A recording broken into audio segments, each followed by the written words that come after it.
Yeah. Tell me, I look very young. Well, that's because we do, I guess. All right. Well, I didn't know we were doing high tech tonight. I mean, I literally went as low tech as possible. Next time. Not that I don't have many stories, but I promised one of our distinguished guests I'd be very nice.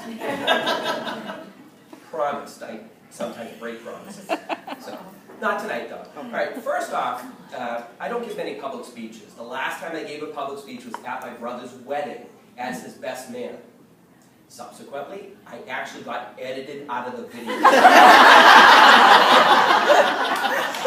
was something about the jokes I told them, about the three-ring circus. They didn't like it, so. It's my honor and pleasure to actually be able to say a few words about someone who's been in my life for a very long time. I've taught with Eileen for 15 years.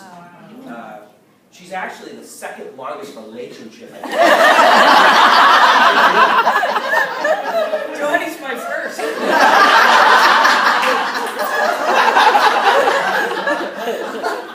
Almost 16 years, and wow, time has gone by. I was a very raw rookie coming into this business, and almost instantly we connected.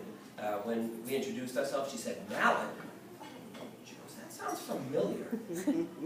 My parents, they see this lady, Mallet. Her name is Louise. I said, "That's my mother." It turns out that my mother has actually been Eileen's mother and father, her financial caretaker, so to speak, with the retirement accounts. So there was a connection in our families well before we even started teaching together. So there was an instant connection, and it's a friendship that has grown over the years. It's grown in many different ways. Usually the morning time it's, "Paul! My computer doesn't work! TV won't turn on! Still doesn't work!" Here I am calling her to my desk. Just think, sometimes that was multiplied several times a day. If you didn't know, Eileen actually she is very competitive. I learned this the hard way.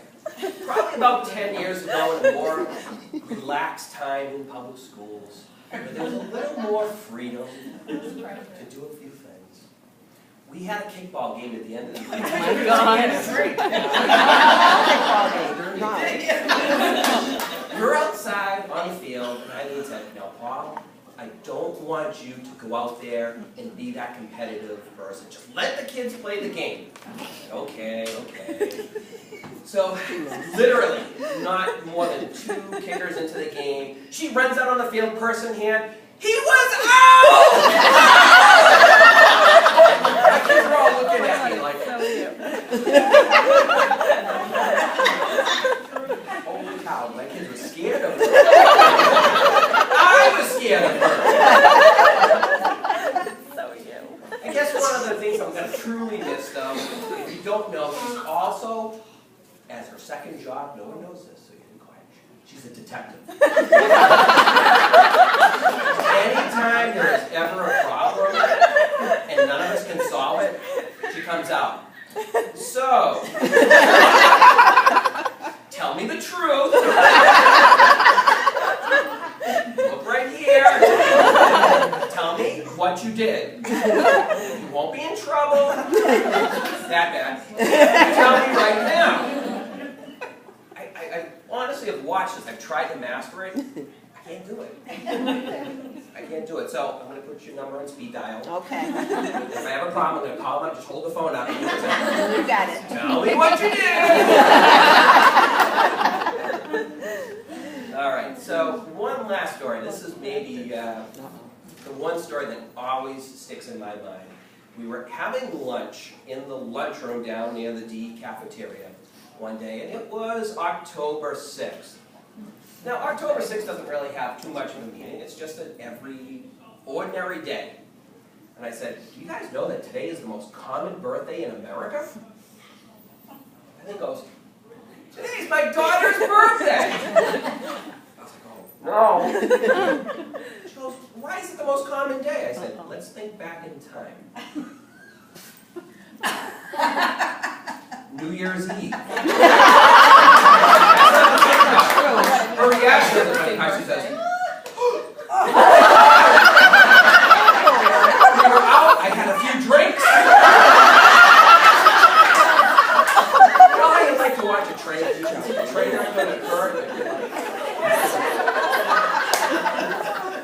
Sorry, man. Funniest joke ever. Seriously, her reaction was priceless. I've unfortunately, I've told this story too many times already to people. It is just that funny.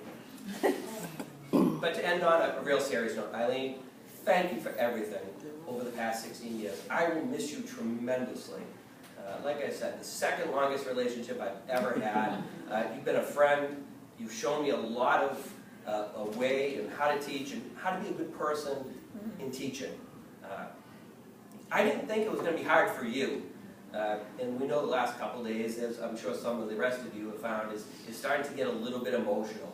Just the other day, when somebody ran out to get some coffee, I forgot to get her one.